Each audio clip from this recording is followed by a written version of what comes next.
es tensión y conflicto en el patronato cibaeño contra el cáncer tras la designación de una nueva directiva liderada por el doctor Iván Alexis Mercader Mateo, que ha derivado en enfrentamientos entre autoridades salientes y entrantes con presencia de fuerzas de seguridad en el lugar. Algunos datos que tenemos nosotros. Ahí está sonando uno que suena como Iván, ahí, un colega mío. Miren, el nuevo presidente designado presentó certificación de la Procuraduría General de la República y respaldo de la Asamblea Médica para validar su autoridad, mientras que el anterior director Héctor Lora se niega a abandonar el cargo. Escucha esto, Freddy, argumentando que los nuevos directivos no trabajan en la entidad. ¿Cómo así? Decenas de policías y militares tuvieron que romper candados para permitir el acceso a la nueva directiva, lo que refleja el nivel de confrontación entre ambos grupos y la complejidad del proceso de transición administrativa. El conflicto expone vulnerabilidades en los procesos de gobernanza institucional de entidades de salud especializadas y plantea preocupaciones sobre continuidad en la atención de pacientes oncológicos durante disputas administrativas que afectan directamente la operatividad del servicio. Escuche esto.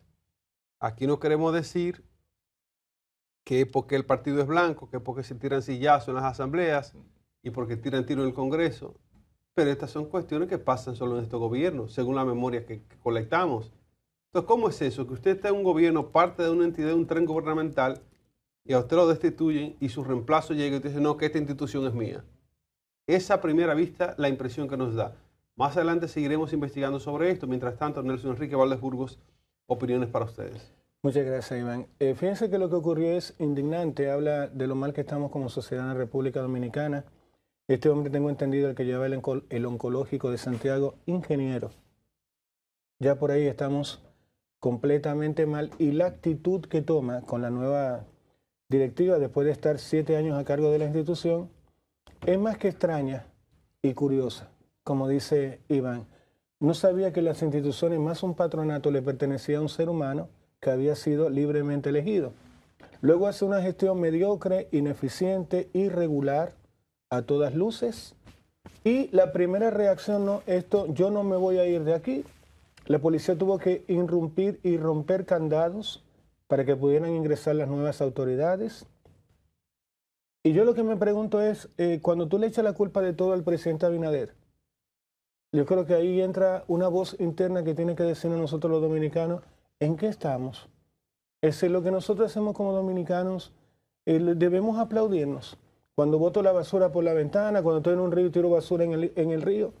Y esto habla de lo complejo del surrealismo en que estamos viviendo en República Dominicana, donde todos somos víctimas de nuestra estupidez, de nuestra ingenuidad, de nuestra mediocridad, de nuestra forma de ser. Ahora, yo siempre me he negado desde niño a entender qué es la idiosincrasia dominicana. Y hemos hablado mucho de eso cuando papi me dice, es que nosotros somos así, mi hijo. Yo me niego. Pues digo, pero es que yo no soy así. Perdón, Felipe Polanco Boruga. Felipe Polanco Boruga. Es que somos así. Es que somos así. Entonces, yo me niego a creer que todo lo que veo, lo negativo del dominicano, ¿y por qué tú dices, por qué te lo niegas a creer, Nelson? ¿Por qué no tenemos gente trabajando en la NASA? Yo les conté a ustedes que cuando yo fui a la oficina más grande que tiene que ver con proyectos mineros en Chile, la ingeniera a cargo era dominicana, de la empresa Fluor. No dominicana, no morena ahí, y a cargo de muchísima gente. Y cada institución que tuvo a nivel mundial hay un dominicano. Un ministro de Educación de Bill Clinton fue dominicano. Un ministro de Trabajo también del Partido Demócrata fue dominicano. Una embajadora de los Estados Unidos, creo que en España, también era de origen dominicano. Es decir, cada vez que ves dominicanos en distintas instituciones y estamentos de organismos internacionales, dice, pero, ¿y entonces este también es dominicano? Claro que sí. Ahora, ¿qué nos está pasando? Al nuevo régimen de consecuencia en la República Dominicana, se entiende que yo puedo ir de gorila, de King Kong, caminando por la calle. Oye, Nelson, disculpa, llegaste tarde, no puedes entrar al centro. Yo voy a entrar como quiera. Bueno, mira, Nelson, llegaste en pijama y acá tú sabes que hay una... No, yo voy a entrar igual. Entonces, ¿qué pasa? Que el Nelson es ser un animal. No entiende absolutamente de mensaje ni nada. Va por la vida como un King Kong. Hasta que alguien le pega un tiro, como también está pasando en la República Dominicana. Lo que nos tiene, además, algo tan delicado como la parte oncológica, que tiene que ver con los enfermos de cáncer. ¿Y saben cómo fue que explotó este tema? ¿O cómo fue que llegó a ser voz populi? Porque estaban gente que no estaban siendo entendida por un patronato. Y los santiagueros podemos criticar o alabar lo que sea del Santiago, pero ellos están construyendo algo espectacular en esa zona, en esa ciudad, Santiago. Entonces, si hay algún servicio de ellos, un solo, funciona en forma mediocre, actuaron de manera perfecta. Vamos a quitar este animal de aquí y vamos a ponerlo primero, un profesional que al menos sea, dicen que el nuevo doctor es un médico neurólogo, es un doctor, es un experto en medicina y no un ingeniero que cuando dice, pero ¿cómo llegó este señor, el anterior que estaba, a dirigir una institución médica siendo ingeniero? Pero esas son las cosas que pasan en este país de Alicia, en el país de la maravilla, que es República Dominicana. Nicolás Castillo. No, tú sabes que eso de que sea ingeniero y esté dirigiendo una institución médica, ya ahí lo que se requiere más es como labores, una gestión gerencial. Exacto. De hecho, es una profesión que administración administración de empresas. De hecho, el hijo de... Y administración de salud. El hijo de Luis, el hijo del doctor Jiminián, Luis Cruz, sí. es de hecho el licenciado en administración hospitalaria. Es una carrera que se que no es doctor como tal. Así es. Yo entiendo que hay gente que inclusive, aunque no tengan quizás la profesión X para ocupar una posición, tienen muchas veces sí la capacidad y se preparan para ello. Entonces, cuando saben que van a asumir. Y en todo... existe la capacidad de aprender. ¿Qué pasa? Que cuando una persona va y va en la disposición de ver cómo funciona una institución, aunque no tenga quizás la profesión, pudiese, ¿verdad?, ejercer bien su cargo.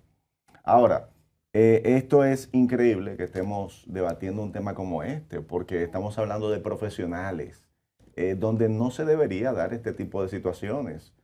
Al final, su gestión haya sido buena o haya sido mala, ya a usted lo destituyeron, ya simplemente ceda, ¿verdad? Independientemente, por eso digo, si su gestión fue buena o fue mala, por eso dicen que no es cómo comienzas, sino cómo terminas. Entonces está saliendo de muy mala manera este señor. Qué lamentable que haya tenido que llegar a estos niveles y que haya... que ha tenido confrontación con las autoridades entrantes. Saliendo no está queriendo salir de buena manera. Bueno, pero al final está saliendo. A la buena o a la mala, exacto. O sale o lo sacan, pero al final creo que se ha manejado muy mal este caballero y eso denota su falta de profesionalismo. Pero tú ves normal, Nicolás, que haya que llevar a SWAT para quitarle a alguien un cargo. No, jamás, nunca en la vida. Yo no encuentro y ojalá y otras personas no quieran imitar este ejemplo, porque así entonces en otras instituciones, más adelante, el presidente termina cambiando, destituyendo a las personas y podemos ver casos similares. Ojalá y que no. Y bueno, esto da con los temas que hemos hablado anteriormente acerca de Santiago, que hemos visto tantas situaciones y ahora también en esto. O sea, ¿qué es lo que está pasando en Santiago? Cuando yo leí el titular, yo dije, ¿qué es lo que está sucediendo en Santiago? O sea, porque es increíble. Todos los días hay una noticia diferente y de algo totalmente desacertado, como temas como este, más el tema de la delincuencia. O sea, ¿qué sucede en Santiago? ¿Qué es lo que está pasando? Yo te puedo decir rápidamente, a vista de águila, de lejito, Santiago está creciendo. El crecimiento, cuando una ciudad se convierte en metrópolis, muchas cosas pasan. Ustedes recuerdan cuando Nueva York se convirtió en la metrópolis que fue, que eso se convirtió en un desastre, que los vagones del tren de Nueva York, de Metro Service, era graffiti por todos los lados. Nueva York era una jungla. Y esto pasa, es el devenir natural de las ciudades cuando van en crecimiento. Cuando las metrópolis se conforman en metrópolis, esto pasa por una u otra razón. Pero el aspecto de tener un oncológico, que eso es una gran cosa, que una provincia tenga un oncológico, entonces eso es importante. Nelson mencionó rápidamente ahorita la importancia y la vulnerabilidad que un paciente oncológico tiene y le habla a una persona con conocimiento de causa. Sí. Tener un paciente oncológico en situación de armarse en un lío donde ellos se atienden, que no pueden entrar a una terapia o una sesión de quimioterapia, o saliendo, que están que lo que quieren morirse por el malestar de pasar por el tratamiento, y tener una situación tan engorrosa como esta, esto llora ante la presencia de Dios. Miren, Santiago de los Caballeros, saludo a la alcaldía de Santiago y a los grandes ciudadanos que ha aportado a la población dominicana. Esto tiene un matiz importante. Hacemos un llamado a la alcaldía de allá, a Ulises, amigos de esta plataforma, a la gente que maneja la proyección nacional e internacional de Santiago. Santiago de los Caballeros es una cuna de cultura, es una cuna de conocimientos, de grandes aportes, de belleza y de muchas cosas importantes que la República Dominicana puede mostrar por el mundo. Ahora, que este crecimiento que les dije que pasa naturalmente con las metrópolis, que no se nos salga de las manos, que aptitudes de gente que solo van a desmejorar la impresión que se tiene de Santiago no es posible. No es posible que nosotros en esos días que tenemos varios días diciendo, creo que fue Freddy ayer que dijo, antes de ayer, que Santiago lo tiene como una tacita de oro, o Colombia, porque es verdad, Santiago está muy bonito. Muy lindo. Cuando yo fui recién, que fui a unas diligencias, fui frente a la alcaldía, hay un Sambil, creo que hay, que le da 20 patas al Sambil de la capital. Sí. Una belleza, eso se parece a Downtown. Lo que hicieron fue un ágora. Un ágora. Bueno, sí, que ellos le dicen ágora Moy. Pero hay Moy. Ágora Moy. Bueno, si es un ágora, sea lo que sea, en la versión No, pero de allá... hay un Sambil, hay un Sambil. Hay un Sambil. Bueno, la versión que yo vi de ese mall, una tienda cualquiera que sea, un mall muy bonito, se parece al Downtown de la capital. Muy lindo. Y es lo que se siente en la atmósfera es muy bonito. Ahora, que de ahí saltemos a que se están robando los cables de una parroquia, a que está pasando cosas en Cienfuegos, eso tiene que no esconder la información, porque no es lo correcto, pero el manejo de las informaciones que emanan desde Santiago tienen que mejorarse, evitando cuestiones como estas, evitando que informaciones como esto que pasó con el señor que supuestamente fue el que dejó la carta de que lo iban a desvivir. Estas cosas es difícil de controlar. Como dice Abinader, son cosas que pasan. Sin embargo, las autoridades tienen que poner un esfuerzo extra para que una ciudad, una metrópolis que va creciendo, no ocurran las cosas que por lo regular ocurren, que son desmanes que van en contra de las cosas positivas que ocurren. Nelson Enrique Dice un comentario que si la ciudad corazón, sí así, le podría dar un infarto. Ya nos toca el siguiente tema antes de pasar con Nelson, para que nos aporte sobre este. Es una protesta que hay sobre el recorte, supuesto recorte al subsidio que se tiene para el transporte público en República Dominicana. Los transportistas protestan por este supuesto recorte. Choferes de la Unión Nacional de Transporte, una Trafin, realizaron masiva protesta ante el Intrans por rumores no confirmados sobre posible eliminación de subsidio a combustibles, amenazando incrementos tarifarios hasta de 90 pesos por pasaje urbano. Y ahí la gente dirá, pegue el grito al cielo porque ya te sabe. Le dan la costilla. Así es. Transportistas advierten que sin bono gas pasarían de cobrar 35 o 40 pesos a 90 pesos en zona urbana y 200 pesos en interurbana, generando impacto directo en movilidad social, aunque el gobierno, mediante el ministro de Línea Ascensión, negó categóricamente cualquier intención de eliminar esta compensación. Entonces, otra cuestión de manejo y de cómo se informan las cosas. ¿Cómo es que un supuesto recorte al subsidio, cómo es que una duda hace que los transportistas protesten? Esto es sobre la base de cuando la gente pierde la confianza, Freddy. Sí. Cuando dijimos que ahorita nos estaban poniendo la cuestión por goteo o por enema, es porque la gente ya está asustada. Una suposición ya de un gobierno que viene calladito a meterte cosas, que te metió los 35 pesos del metro, calladito ahí, ya la gente espera cualquier cosa de este gobierno. Y cuando la gente pierde la fe y la confianza en un gobierno, en la palabra de una persona que habla semanalmente, eso es peligroso. El subsidio, señores, que ha permitido mantener tarifas accesibles desde hace años, siendo fundamental para el transporte de los ciudadanos de escasos recursos puedan movilizarse. La importancia de esto es que cualquier modificación a los subsidios del transporte genera efectos de cascada a la economía de sectores vulnerables, porque la gente va a pagar un pasaje más caro, Freddy. El servicio que sea, el plomero que coge un pasaje, que paga un pasaje para ir a hacerte un trabajo, te va a cobrar más. Pero por supuesto. Y que las rutas ahora son más pequeñas. Te van haciendo una rutita de 500 metros. Así es. Entonces, miren qué pasa. Esta cuestión puede desencadenar un caos vial si aumentan los costos operativos sin regulación tarifaria clara, convirtiéndose en un tema prioritario de política pública. Escucha esta frase, la leo de nuevo. Regulación tarifaria clara. ¿Quién define las cuestiones aquí de las tarifas? ¿Quién define los aumentos? ¿Cuántos son? ¿Cuánto es? ¿Es basado en lo que la gente puede pagar o en la deuda que ellos quieren pagar con ese impuesto que están poniendo? Con esto paso a Nelson Enrique. Bueno, gracias, Iván. No sé si me pueden apoyar con las imágenes que vimos en los vehículos que estaban ahí al lado de los choferes. Hay un tema muy peligroso entre los seres humanos, cuando eres papá, cuando eres amigo, cuando eres pareja, y es la falsa promesa. Cuando tú fallas en una promesa, cuando tú le mientes a alguien sobre algo. Yo cuando veo, por ejemplo, las discusiones que se dan en Dominicana sobre las promesas de cambio, de quien sea que lo haga, ¿no? El partido ya sea el de turno, el gobierno de turno o el otro. Y tú miras estos vehículos que son los que transportan a nuestra gente.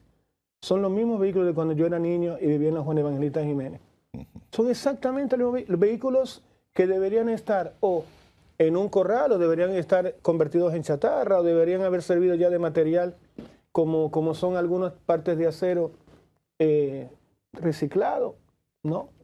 Todavía vemos estos hombres, estos choferes, estos trabajadores con unos vehículos completamente destrozados y siendo utilizados en el transporte público o en el transporte interurbano al interior de la ciudad de Santo Domingo, y se repite el mismo patrón, el mismo tipo de vehículo en cada campo y en cada pueblo de la República Dominicana. Por eso, cuando yo miro las promesas que nos hacen los políticos, yo digo, wow, ¿por qué no está hace rato ya modernizado? ¿Por qué no está organizado el tema del transporte público en República Dominicana? ¿Por qué si vemos que los sindicatos de alguna manera no hacen nada por sus miembros? Porque en un mundo sensato, hace rato, yo diría, mira, yo le voy a cambiar los vehículos a ustedes van a pagar una cuota. Por tanto tiempo, el vehículo pertenece o al sindicato, o a la organización, o al Estado, o al ministerio, etcétera. Y después de tanto tiempo, pasan a ser de ustedes y vamos a renovar la flota cada tanto año. Ese diálogo debería durar no más de media hora. Habrá gente, no, mire que yo amo mi auto aunque sea un dinosaurio, con la persona que esté más complicada, se entierra en el hospital psiquiátrico, se destruye el vehículo y se le hace entender que tenemos que avanzar como país. Tú tienes que entender que una mujer no se puede sentar ahí porque se le rompe el vestido. ¿Estamos claros con eso? No pueden flotar, los clientes no deben poner los pies arribita porque se les pueden hundir. El transporte público en Dominicana es un tema que ya lleva años de decadencia, de precariedad, que da asco. Sin embargo, pierde un partido, gana otro, y el transporte público sigue igualito de malo. Y luego ve a los sindicalistas exigiendo vaina y tú dices, en una relación, cuando alguien exige, pero tú a mí, ¿qué me das a cambio? ¿Tú qué me estás dando a cambio? Un vehículo completamente destrozado, ¿lo vas a cambiar? El bono de gas. Yo entiendo además lo otro, y con esto termino. No puede ser que se triplique un precio porque yo te quito un bono. Y ahí está el problema, señores, cuando uno le da algo al otro. Si tú me quitas eso, entonces yo voy a afectarte por este lado. Pero hazlo. Ahora, yo fuera esto y le digo, mira, vamos a hacer lo siguiente. Triplica el transporte. Sí, te quito la licencia, te rompo el vehículo y te saco de circulación. Pues dirán, pero tal, esta gente, y yo lo digo de alguna manera, ¿tú sabes por qué no hemos logrado un transporte público moderno? Porque ellos se oponen a todo. Cuando el Estado ha querido decir, yo compro los autobuses, yo manejo el transporte público en Dominicana, vamos a crear un sistema de transporte parecido al español. ¿A quemar goma vamos? Porque nosotros no tenemos derecho a modernizarnos como país, ni avanzar. Porque estamos secuestrados por un grupo de sindicalistas o gente mayorcísima, y no tiene nada que ver la edad, pero es una parte obtusa con la parte, este país es mío, y yo no voy a avanzar. Y además no hay régimen de consecuencia. Esta gente puede mañana no querer subir la gente al auto. Puede poner el transporte a 500 pesos si le da la gana. Y no les va a pasar absolutamente nada. Nicolás Castillo. Antes, una pregunta para Freddy y para Nicolás. No sé si te recuerdan el Plan Renove. Sí, claro. ¿Qué terminó pasando con Plan Renove? De eso iba yo a hablar precisamente cuando Nelson hablaba. Aproveche ahí. Bueno, Nicolás, déjame meter yo voy a por la pregunta. Mire, sí. Por los años, en los inicios del gobierno de Hipólito Mejía, los años 2000-2004, el país se sometió a un llamado Plan Renove, que empezaba primero con una falta de ortografía, porque no se dice Renove. Entonces, el Plan Renove pretendía renovar el parque vehicular de la República Dominicana. En ese momento habían 33.000 chatarras. Chatarra es estos carritos de tartalado que tú metías 6, 7 personas en un Datsun 120i. Y entonces era un transporte, un desastre. Se trajeron miles de unidades vehiculares nuevas y se entregaron a los sindicatos. Y ahí inició la ración del BOA, porque los sindicatos, la gran mayoría no pagó esos autobuses, se quedó con ellos, hubo toda una campaña y se detectaron muchas acciones de corrupción, al punto que fueron procesados una gran cantidad de sindicalistas y hechos presos. Estos grandes sindicalistas fueron a la cárcel y hubo sin embargo, hubo que negociar con los grandes federaciones, los grandes transportistas. Y esa ración de BOA que se inició en ese momento, para no hacer un recuento cronológico histórico, pero resulta que se reprodujo en los últimos gobiernos del PLD, que empezó a dar, a través del subsidio al gasoil, empezó a darle una ración de BOA. O sea, los sindicalistas tienen su problema resuelto. ¿Por qué?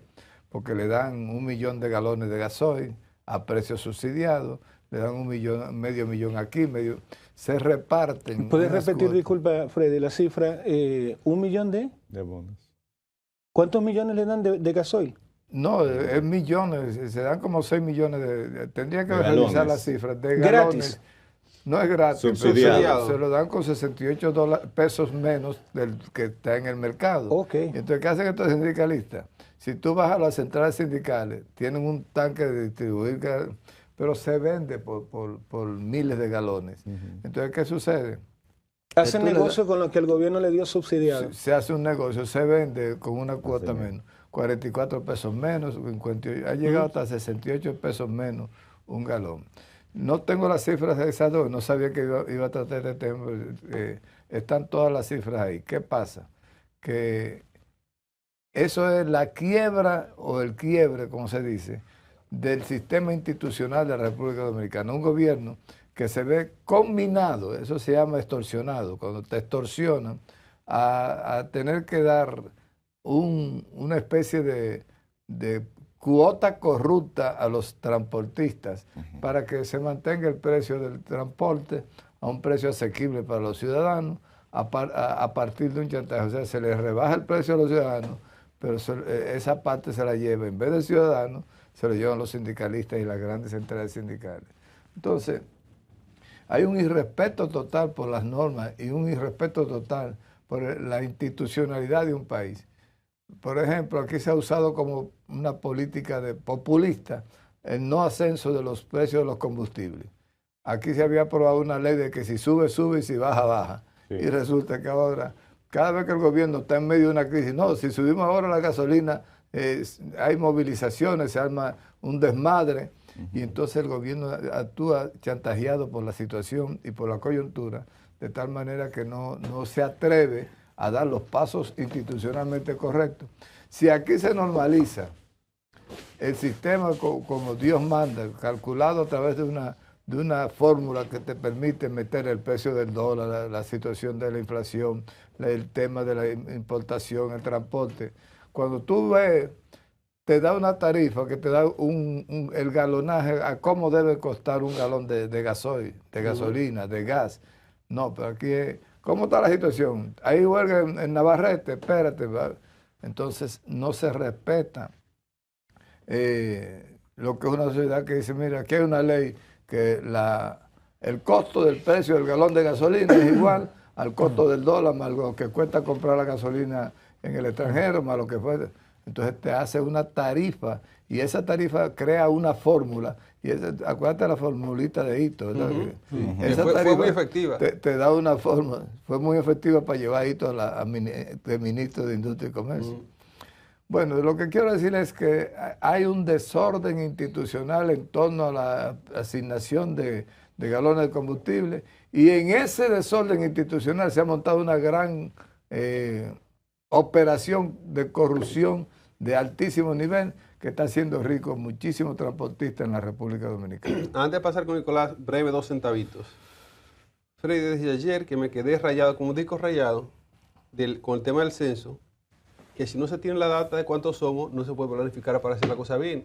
Pero si no se sabe cuáles son los datos claros del tema del combustible, el transporte, cualquier cosa puede pasar. Cualquier cosa puede En lo pasar. turbio, en la ambigüedad, tras el velo, cualquier situación ocurre. Por eso muchas situaciones aquí no se ven definidas, porque mientras más entuertos, más posibilidades de búsqueda. Nicolás Castillo.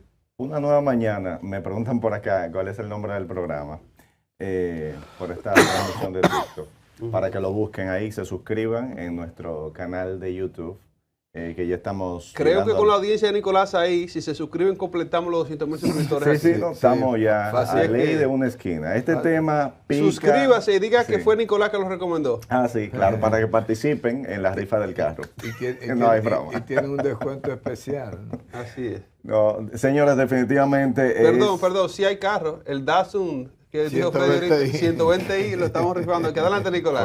Fuerte. Hace Bueno, años que no viene. esta situación es bastante complicada. Hace tiempo que se está lidiando con esto. Los transportistas han sido chantajistas, podemos decir, durante mucho tiempo. Estos empresarios del transporte.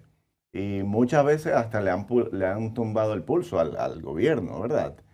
A través de medidas como esta que estamos viendo, de estas huelgas que ellos deciden hacer cuando entienden que algo no les conviene. Y son llamados los padres de familia, así como le llaman, y amparados en esto, pues muchas veces se saltan las reglas. Yo diría, no muchas veces, la gran parte del tiempo terminan saltándose las reglas. Porque aquí, por ejemplo, podemos mencionar algo como el tema de la revista. No sé si lo recuerdan, que antes se ponía en el cristal, así como el marbete. Sí. Exacto, que era una especie de inspección que se le hacía a los vehículos. Ya eso no se hace.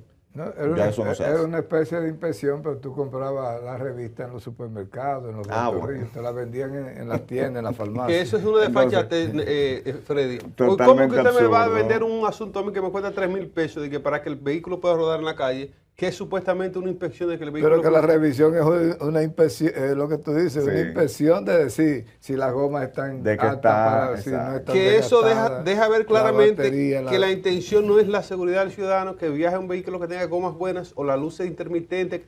No es seguridad, sino que me paguen mis impuestos. Cristian Caricatura hace tiempo hizo una caricatura de la cual yo me reí muchísimo, que era de un chofer que iba en un carro totalmente destartalado. Destartalado. Exacto. Y él, la puerta, obviamente agarrándola con Con un clic. con un clip. No hay una varilla que tú doblabas una varilla. Exacto, y le es un metías la llavín, varilla. eso son los llavines del 8. Todavía lo usan, muchos guagüeros que tienen su llavín, que es una varilla doblada, y una eso le agarra la puerta. Una manga larga de un lado para llevar la puerta agarrada. Pues Cristian Caricatura hizo esto y el AME le preguntaba, lo paró al chofer y le preguntaba, ¿qué está pasando aquí? Y este vehículo está... Y el chofer lo que le dijo, bueno, pero yo tengo mi revista. O sea, el vehículo se está cayendo, pero ando con mi revista. Yo estoy al día, estoy por la ley. Entonces, es lamentable y este sector del transporte tiene muchas debilidades. Yo entiendo que algún gobierno, ¿verdad?, debería prestarle mayor atención a esto y pudiéramos sí ir organizándonos en el sentido de tener mayor posibilidad de transporte, por ejemplo, masivo, como el metro, el tema de las onzas, que también hacen un trabajo muy eficiente, aunque obviamente este servicio se descuidó totalmente. Hacia allá es donde deberían apuntar y tratar de sacar de circulación estos vehículos, los carritos de concho, porque al final esto es una muestra y una humillación, yo diría, para el ciudadano, tener que utilizar este servicio, que al final también es un servicio por demás muy malo. Una persona se monta, lo primero es que terminan montando más de la cantidad de personas que caben en estos vehículos. ¿Tú sabes lo que es? O sea, es humillante tú tener que montarte en un carro público. Yo lo sé porque al final todo dominicano, yo diría, en algún momento ha tenido que hacerlo. Ahora, es humillante. Vamos a esperar que entre Yamel a las 8. Tú tener, bueno, de Yamel no sabemos, porque Yamel es de otro país, de otra nación, es canadiense. De otro mundo, ¿sabes? Entonces, es humillante tú tener que sentarte atrás, en el vehículo de atrás, cuando va lleno. Y tú sabes cómo es, uno sale para adelante, Nicolás. Sí, no, eso es de las leyes no escritas, pero que son leyes. El tercero tiene que salir para adelante. Tiene que echarse para adelante. Y eso es una ley, o sea, aunque eso no está escrito, pero desde que tú te vas a montar, cuando el cuarto se va a montar, el tercero tiene que echarse hacia adelante para que puedan, es verdad, acomodarse. Y muchas veces queda uno... una pierna arriba de la exacto. Y la gente dice, súbete, que en el camino la carga cuando se apareja. Que te tiran arriba tú vas bien, pero cuando se trata ya de un gordito, y cuando es una muchachita bonita que va al lado tuyo, tú vas contento, tú no le paras. Tú vas a tener problemas, Nicolás. No, eso era antes obviamente, cuando yo andaba en transporte público, yo era soltero. Sí, claro. Mira, entonces, es lamentable todas esas debilidades. Tú comentas, hay un personaje, yo amo dos socialistas en mi vida, aparte de Freddy Aguaviva, Ricardo Lagos Escobar. Ricardo Lagos, el 12 de agosto del año 2002, agarró a Demetrio Marinaki. Escucha lo que hizo un sindicalista. Agarró un autobús y lo puso en medio de una avenida y creó uno de los tapones que una mujer parió dentro de su vehículo. Y el presidente del Agua aplicó la ley de seguridad del Estado y agarró a todos los sindicalistas y los metió presos. ¿Tú sabes por qué hago este tema? Porque cuando tú no le pones un tope a un sindicalista, a un extorsionista, a un chantajista, como acaba de decir Freddy Aguaviva, pueden hacer lo que quieran con un Estado. Aquí lo que pasa en Dominicana, ¿por qué tenemos vehículos completamente destruidos? Porque no hay régimen de consecuencia. Hace décadas que esos autos deberían estar completamente destruidos. Sí, no, definitivamente. Tú sabes que ha habido muchas facilidades, inclusive se cambiaron muchos choferes, me consta, que cambiaron al tema de los sonatas, por ejemplo. Y no sé si tú de repente viste muchos vehículos de los mamey, porque se les dio cierta facilidad. Claro, esto no se hizo a nivel institucional, esto lo hicieron muchos sindicatos. Entonces, a nivel del Estado debería promoverse esto y cambiarle esos vehículos, porque al final... Eso es, cuando estos choferes cambian esos vehículos, pues al final es un beneficio. Pero que lo paguen, porque directo ese para el que ciudadano. cuando le hicieron el plan ellos no pagaron. Sí, pero por eso digo yo, aunque lo promueva el Estado, porque quienes tienen que hacerlo son los sindicatos, no, porque el sindicato tiene control sobre el pago de ese vehículo. El Estado le entregó un autobús y unas guaguitas y había diferentes tipos de vehículos a los sindicalistas, pero tenían que entregar la chatarra. ¿Y qué pasó? Se la recibían a 35,000 pesos cada chatarra de esa, le daban al propietario. Y había que llevarlo al canódromo, esa chatarra. No llevaron nada, se quedaron con el dinero, se robaron el dinero y no... Están escuchando. Cosa más grande, caballero. Mira una cosa, antes de pasar al siguiente tema, lo dejo con esto. Aquí se ha hecho muchos esfuerzos o se ha intentado hacer cosas para lidiar con eso. Ustedes recuerdan que trajeron aquí una vez los pollitos, ¿se acuerdan de los pollitos? Claro que sí, los pollitos. Pero antes de eso tuvieron las guaguas de Onatrate. Yo no sé si te recuerdan claro la canción de Juan Luis Guerra. Yo rodé Onatrate y hay un Mercedes 2 puertas. Es una nueva